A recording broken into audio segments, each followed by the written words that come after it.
This past week, there have been a few developments in the Nancy Guthrie case. There have also been a lot more rumors, but I'm not sure I have the oomph to talk about them right now. There is solid evidence that Luke Daly was one of those detained on Friday the 13th. His mother's home was the one raided, and his attorney has recently released a statement that Luke had nothing to do with Nancy's kidnapping and that, quote, like the entire Tucson community, both Mr. Daly and his mother are hopeful that Nancy will be returned to her family unharmed, end quote. There are people releasing Luke's past record as if that's evidence in Nancy's case, but it's not. In May of 2025, Luke Daly was arrested along with Kayla Day on drug charges. Luke went to court when he was supposed to, but Kayla didn't. So there was a warrant out for her arrest for failure to appear, and she was picked up on Thursday, February 12th, and is still in jail. She was supposed to go to court on the 18th, but refused transport from the jail, so there's going to be another hearing on February 26th. And people are speculating that Kayla's involved in Nancy's kidnapping, but there's no proof of that that's been released. There's also a rumor that Kayla Day is Nancy's niece, but no one has produced any proof of that either. I've looked and can't find a single connection between Kayla and Nancy's family. There was another person mentioned that allegedly was the one detained in the Range Rover that night, but I'm not going to say his name because there's no proof of who it actually was. The one that is being accused said he sold the Range Rover a week before it was pulled over, and he's been out of the country. Now, does that mean he's innocent?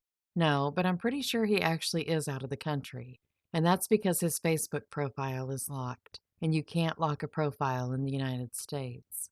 Law enforcement hasn't released any statements that mention Luke, Kayla, or the Range Rover dude.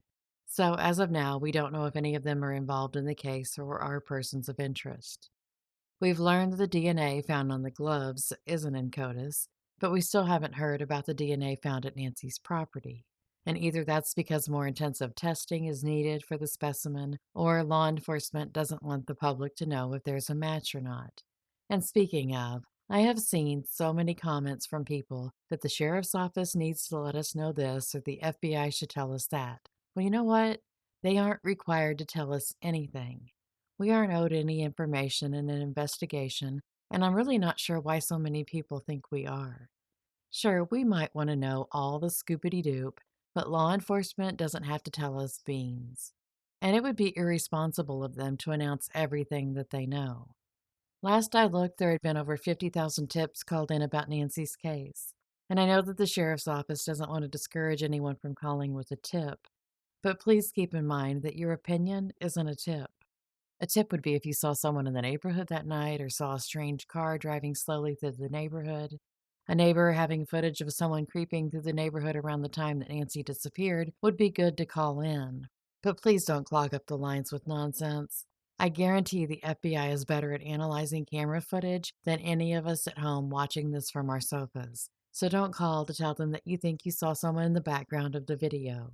Please don't call to tell them about what some psychic on YouTube said about the case. And don't call and tell them how you know it's so and so because you don't like the way they look. Calls like that only cause more work and cause the case to take more time to solve. Finally, I've seen a lot of comments that no one can be cleared in an investigation until there's an arrest, and I am completely lost as to why anyone would think that. People are ruled out of investigations all the time. Phone records, computer data, alibis, witnesses, DNA can all clear someone as a suspect. It's a natural progression in any investigation that people are ruled out. So while I know we all want Nancy to be found and returned to her family, we have to be patient and let law enforcement do their thing. And let's be careful as to who we're accusing, and maybe try not to do so without at least a little bit of evidence.